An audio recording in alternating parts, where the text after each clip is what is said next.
Assalamualaikum warahmatullahi wabarakatuh. Perkenalkan, nama saya Diki Wahyudi dengan NIM 23074029. Saya mahasiswa dari Departemen Teknik Otomotif, Prodi D3 Teknik Otomotif. Saya akan membahas tentang tugas besar Pra-UAS mata kuliah Manajemen Industri,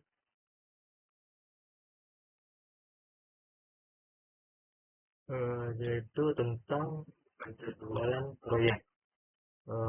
Metode penjualan proyek, metode ini yang digunakan dalam penjadwalan proyek pada awal. Ini adalah CPM atau Crystal Path Method yang kemudian diketahui dengan PRT atau Program Evaluation and Review Techniques. Perbedaannya hanya pada persoalan estimasi waktu penyelesaian tiap aktivitas. CPM itu sendiri durasi penyelesaian suatu aktivitas didasarkan pada pengalaman masa lalu. Sedangkan PRT di durasi penyelesaian suatu aktivitas adalah nilai estimasi atau PRT digunakan untuk proyek yang sebelumnya tidak pernah dilakukan. Jadi langsung saja kita ke pembahasan tugasnya.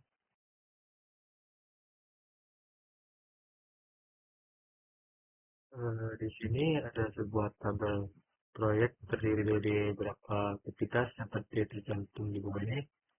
Pertama aktivitasnya ada A, B, C, dan sampai terusnya sampai J.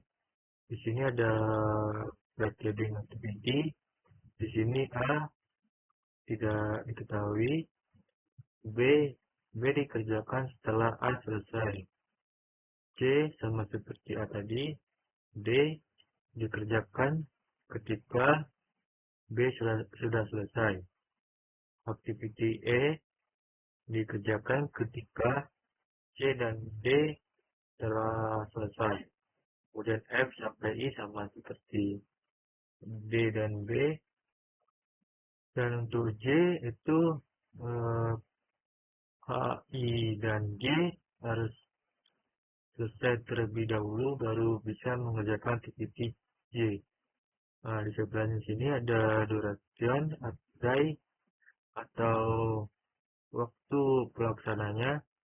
Di sini yang A 10 hari, yang B 8 hari, C 23, D 25, dan seterusnya. Nah, di sini ada 1 sampai 5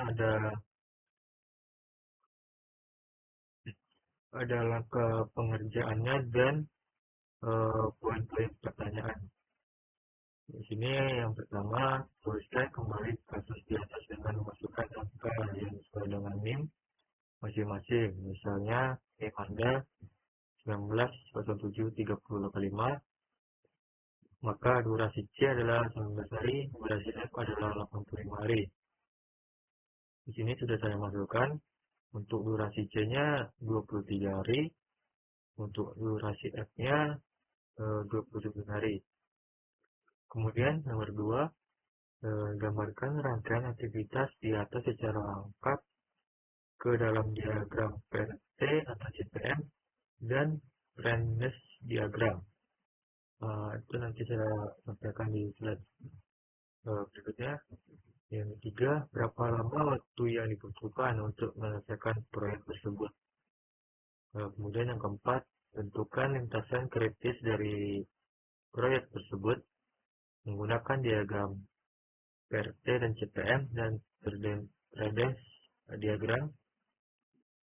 Yang kelima, analisis hasil yang sekarang peroleh. Apa artinya lintasan kritis bagi proyek tersebut, dan jelaskan apa manfaat diketahui jalur kritis. Next, mari kita kerjakan tugas nomor 2. Di sini sudah ada diagram PRT atau CPM. Ini saya jelaskan terlebih dahulu. Untuk diagram ini menggunakan seperti gambar di sini. dari X ke Y. Yang pertama sini ada ES, ID, EF, LS, dan LSB. ES itu sendiri ialah lead start atau waktu mulai paling cepat. ID yaitu identity atau activity. EF achieve finish atau waktu selesai paling cepat. Untuk LS yaitu late start, waktu mulai paling terlambat. Kemudian ada DUR ini duration lama waktu penyelesaian aktivitas. Kemudian ada LF yaitu lab test finish, waktu selesai paling terlambat. Baiklah, kita langsung ke diagramnya saja. Pertama kita kasih lingkaran, kemudian kita kasih angka pertama, yaitu pertama yang kita kerjakan. Sini kita tengok tabelnya. Untuk activity A belum diketahui, jadi bisa kita bikin garis lurus atau garis ke atas boleh. Langsung kita kasih huruf A di sini tengah-tengah, kemudian kita kasih lingkaran lagi untuk langkah pengerjaan yang kedua, yaitu B. Di sini B dikerjakan setelah A selesai dikerjakan, baru kita bisa mengerjakan yang B. Baru kita bikin di sini B, baru kita kasih lingkaran lagi, kemudian kita tengok di sini untuk yang C sama seperti A tadi, belum diketahui, jadi kita bikin seperti A tadi, bisa kita bikin ke bawah arahnya, kemudian kita kasih C di tengahnya atau di ID. Kemudian kita kasih lingkaran. Untuk angka ketiga kita mengajukan huruf D. D dikerjakan ketika B selesai. Jadi kita bikin garis D di sini. Dan angka 5. Kemudian kita tengok aktivitas E. Aktivitas E bisa kita kerjakan ketika C dan D sudah dilaksanakan. Jadi kita bisa bikin dari C ke sini, kemudian kita kasih garis putus-putus atau aktivitas dummy, kita bikin garis putus-putus ke nomor 3 ini. Jadi bisa kita dasarkan bahwa ini kita dapat kita laksanakan ketika D dan C sudah kita laksanakan, baru kita bisa mengerjakan aktivitas E. Kemudian aktivitas F kita bikin kayak gini. Jangan lupa kasih aktivitas F-nya di sini. Kemudian G sama seperti F tadi, jadi bisa kita bikin ke garis yang ke bawah. Kemudian huruf G, lanjut aktivitas H. H ini dapat kita kerjakan ketika aktivitas F sudah kita laksanakan. Berarti kita bikin garis diagramnya dari huruf F. Baru kita kasih aktivitas H-nya. Kemudian I sama seperti H tadi, kita bikin ke bawah garisnya. Lalu aktivitas J.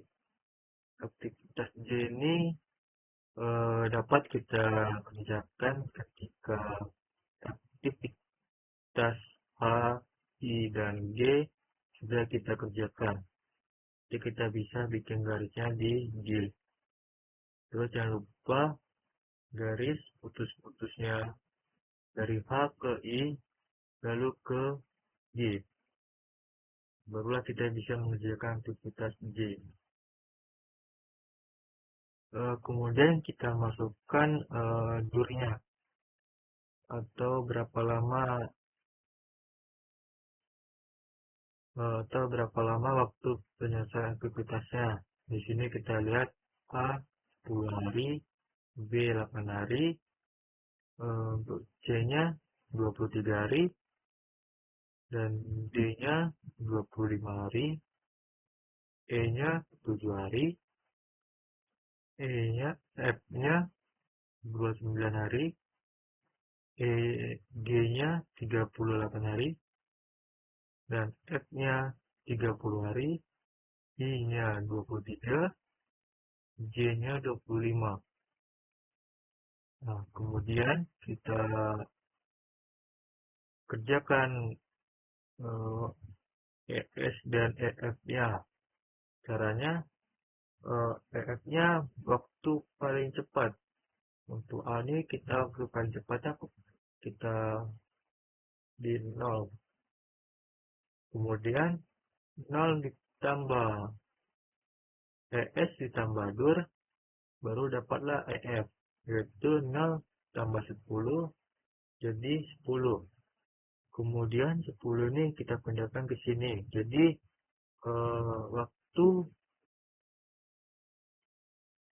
waktu mulai paling cepat B yaitu 10. Jadi 10 ditambah 8 sama dengan 18. Kemudian seterusnya.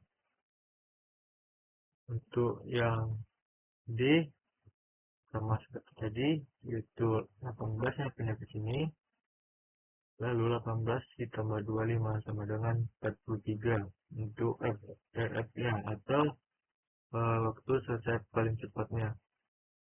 Kemudian untuk C-nya, karena tidak diketahui, kita bikin sama seperti A, 0, lalu 0 ditambah 23 sama dengan 23, lalu waktu mulai paling cepatnya untuk E, yaitu kita tengok di sini antara C dan D, mana yang paling lama waktunya. Di sini yang paling lama yaitu D, 43. Jadi kita bikin untuk ESE-nya 43, baru ditambah durnya 7, jadi 50. Kemudian F di sini untuk ES-nya 50, lalu durnya 29, jadi kita tambahkan jadi hasilnya 79. Lalu untuk G-nya, untuk waktu mulai paling cepatnya itu 50, ditambah durnya 38, jadi waktu paling cepat selesainya yaitu 88 hari. Kemudian untuk H, waktu paling cepatnya 79 ditambah durnya 30, jadi waktu selesai paling cepatnya 109. I-nya 79 tambah 23, jadi waktu selesai paling cepatnya 102. Untuk J, kita tengok di sini H sama H, I, dan G-nya. Kita tengok di mana waktu yang paling lamanya. Di sini waktu paling lama yaitu di H, yaitu 109. Jadi kita bisa mengerjakan J itu ketika ketiga aktivitas ini sudah selesai. Jadi untuk ESJ-nya 109 ditambah durnya 25, jadi EF-nya 134. Jadi kita bisa langsung menjawab poin pertanyaannya itu tadi yang nomor 3. Berapa lama waktu yang dibutuhkan untuk menyelesaikan proyek tersebut? Jadi waktu untuk menyelesaikan proyek tersebut yaitu 134 hari. Berikutnya selanjutnya, di sini kita selanjutnya itu metode pengurangan waktunya. Yaitu yang tadi kita mulai dari 0, sekarang kita mulai dari 134. Jadi waktu selesai paling terlambatnya untuk J yaitu 134. Kemudian 134 dikurang durnya atau lama waktu penyelesaian aktivitasnya, dapatlah kita LS-nya 109 atau waktu mulai paling terlambatnya untuk mengerjakan J-nya adalah di hari 109. Kemudian kita ke G. Untuk LF-nya 109 dikurang durnya 38, dapatlah LS-nya 71. Kemudian I-nya sama tadi 109. Jadi LF-nya 109 dikurang durnya 23 hari, dapatlah waktu mulai paling terlambatnya yaitu 86 hari. 86 hari. Kemudian hanya sama LF-nya atau waktu selesai paling terlambatnya 109 dikurang waktu penyelesaian aktivitasnya 30, dapatlah LS-nya atau waktu mulai paling terlambatnya 79.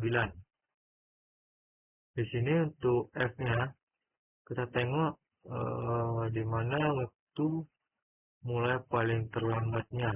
Di sini waktu mulai paling kecil atau paling terlambat yaitu sini 79.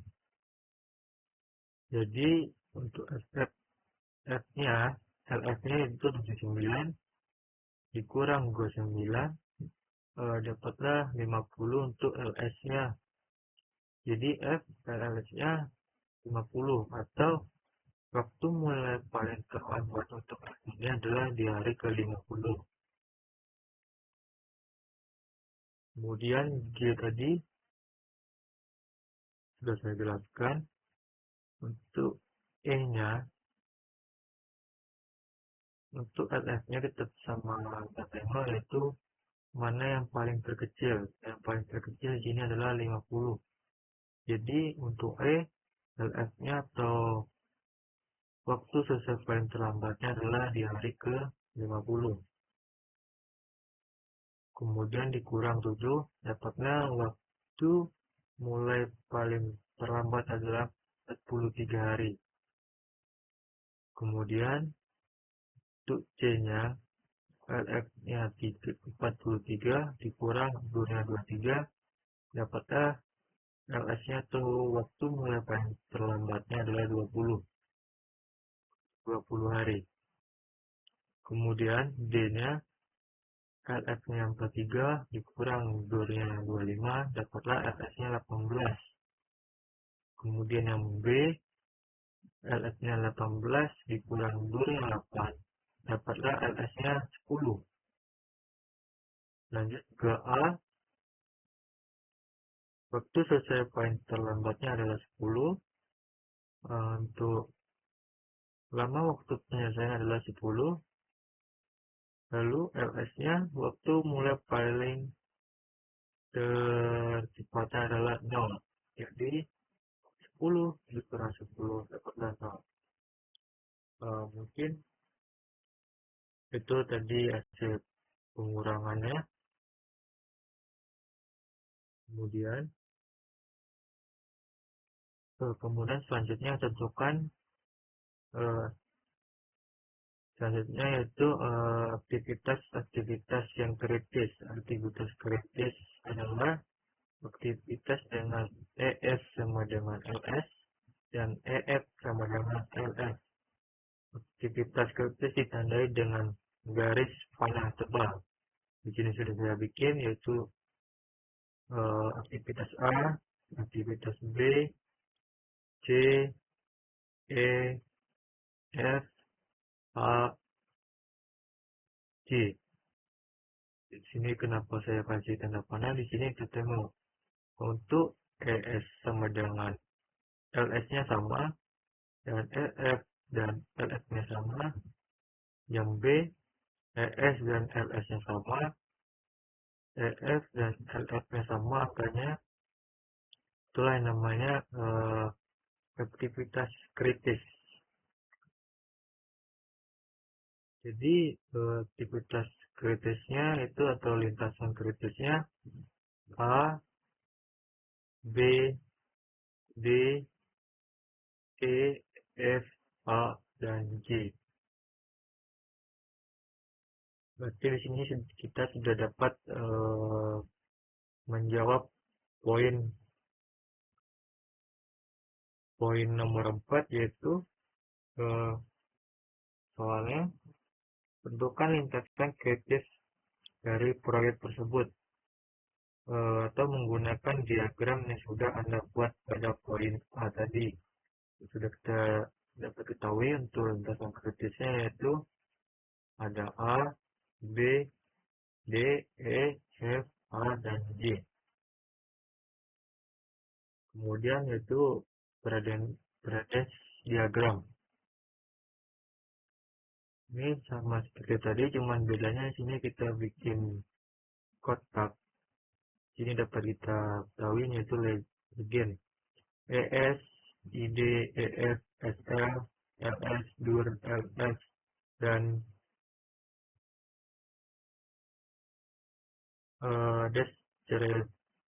repetition. ES yaitu waktu mulai paling cepat atau earliest start. Untuk ID, identity atau activity, EF yaitu earliest finish atau waktu selesai paling terlambat. SL atau slack atau SL sama dengan LS dikurang ES atau SL sama dengan LS dikurang EF. Selanjutnya LS yaitu last finish, waktu selesai paling terlambat. DUR, duration atau lama waktu penyelesaian aktivitas. Kemudian LS yaitu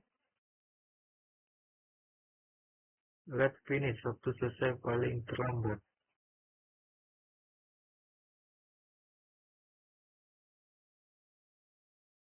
Kemudian description, penjelasan aktivitas. Baiklah, di sini untuk tabelnya ada 7 kolom. Jadi di sini kita bikin dulu tabel untuk aktivitas A-nya, kemudian kita bikin aktivitas B, lalu D,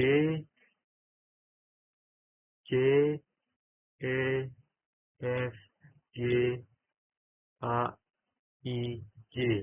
Seperti tadi itu, dimana untuk membuat tabelnya itu aktivitas B dapat kita selesaikan ketika aktivitas A sudah kita selesaikan. Kemudian aktivitas D kita kerjakan ketika aktivitas B sudah kita selesaikan.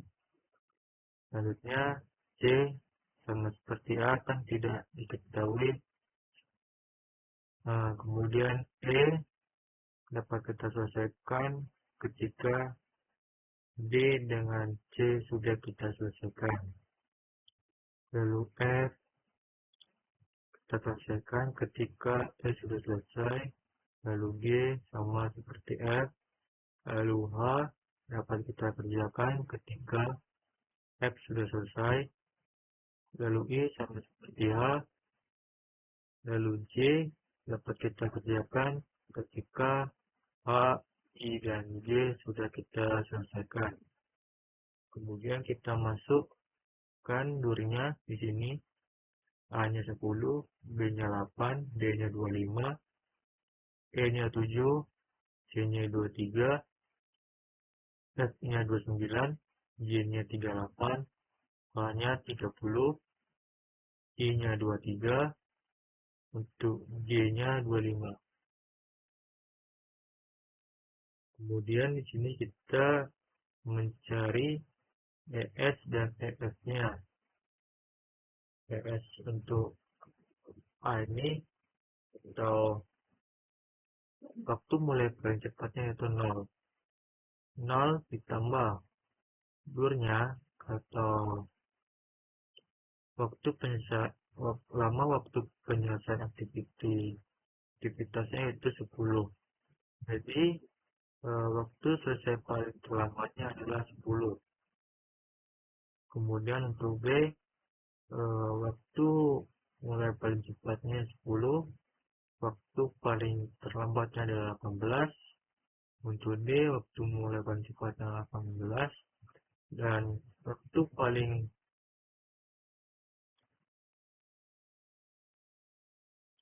waktu selesai paling terlambatnya adalah 43. Kemudian ES-nya 43, EF-nya 50, lalu C, ES-nya 0, EF-nya 23. Kemudian F, ES-nya 50, EF-nya 79, G-nya ES-nya 50 ditambah 238 sama dengan EF-nya 88, hanya ES-nya 79, EF-nya 109, I-nya ES-nya 79, EF-nya 102.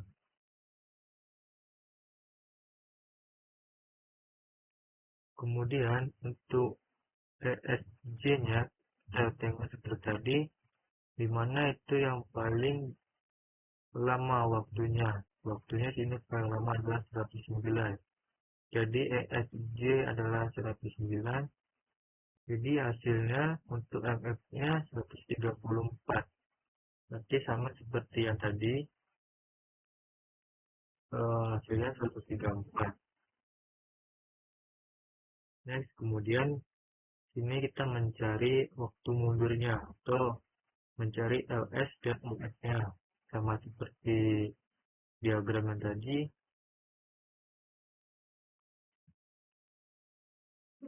itu 134 dikurang 25 dan 109. Lalu 109 ini ke LFH, ke LF I, ke LF G. Jadi untuk yang H, LF 19 dikurang 230 dapatlah 79. Lalu 79 nya ke ini. Lalu yang I 109 dikurang 23 dapatlah 86. Lalu di sini. Lalu yang G 109 dikurang 38 dapatlah 71. Nah, di sini tadi kita tengok mana yang waktu paling terkecil. Di sini yang paling terkecil 79. Jadi untuk LFF-nya 9 dikurang 9 dapatlah 50. Lalu yang ini tadi ya 71. Di sini yang paling terkecil 50. Jadi untuk E-nya 50, LF-nya dikurang 7 dapatlah 43. Lalu untuk C, LF-nya 43 dikurang 23 ya 20. Kemudian 43 dari K tadi ke sini. Lalu untuk LFD 43 dikurang durnya 25 dapatlah 18. Lalu untuk B 18 dikurang 8 dapatlah 10 MS-nya. Kemudian yang A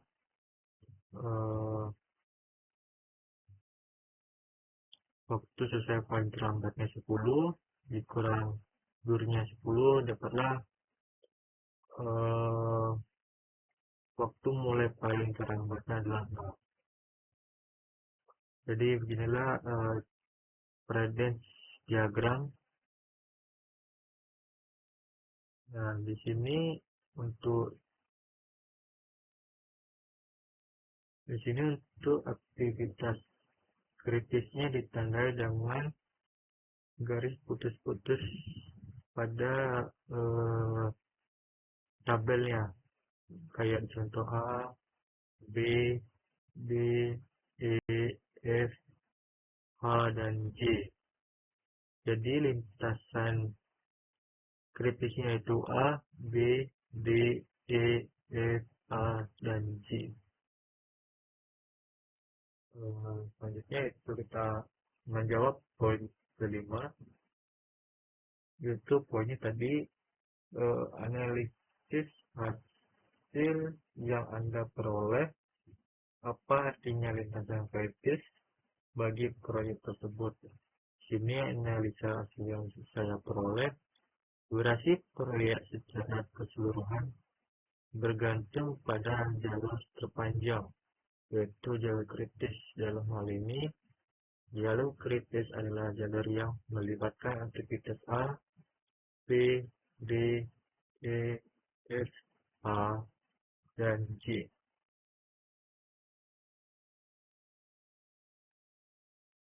J dengan total durasi 134 hari.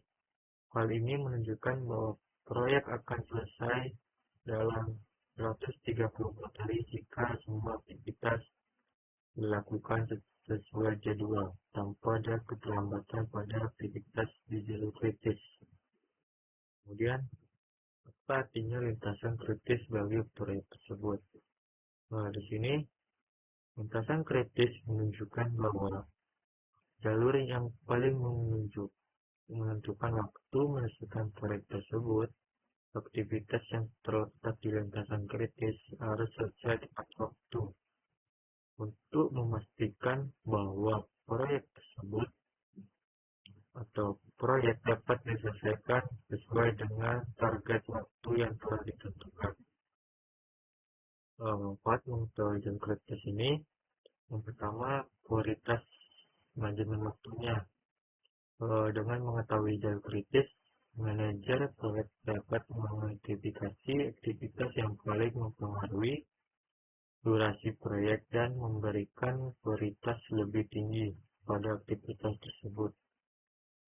Kemudian, aktivitas yang tidak termasuk dalam jalur kritis masih dapat mengalami keterlambatan, namun tidak akan mempengaruhi durasi total proyek secara langsung. Sebaliknya, setiap keterlambatan di jalur kritis dapat mengubah jadwal secara keseluruhan. Yang kedua, pengalokasian sumber daya yang efektif. Mengetahui jalur kritis membantu manajer proyek untuk mengalokasikan sumber daya atau seperti tenaga kerja, bahan, dan perawatan secara lebih efisien. Dengan fokus pada aktivitas-aktivitas di jalur kritis, manajer dapat memastikan bahwa sumber daya yang paling diperlukan tersedia dan digunakan dengan maksimal untuk menghindari keterlambatan. Yang ketiga, kontrol dan pemantauan proyek. Mengetahui jalur kritis memudahkan untuk memantau perkembangan proyek. Jika aktivitas di jalur kritis berjalan sesuai jadwal, maka kemungkinan besar proyek akan selesai tepat waktu. Jika terdapat keterlambatan pada aktivitas dalam jalur kritis, tindakan korektif dapat segera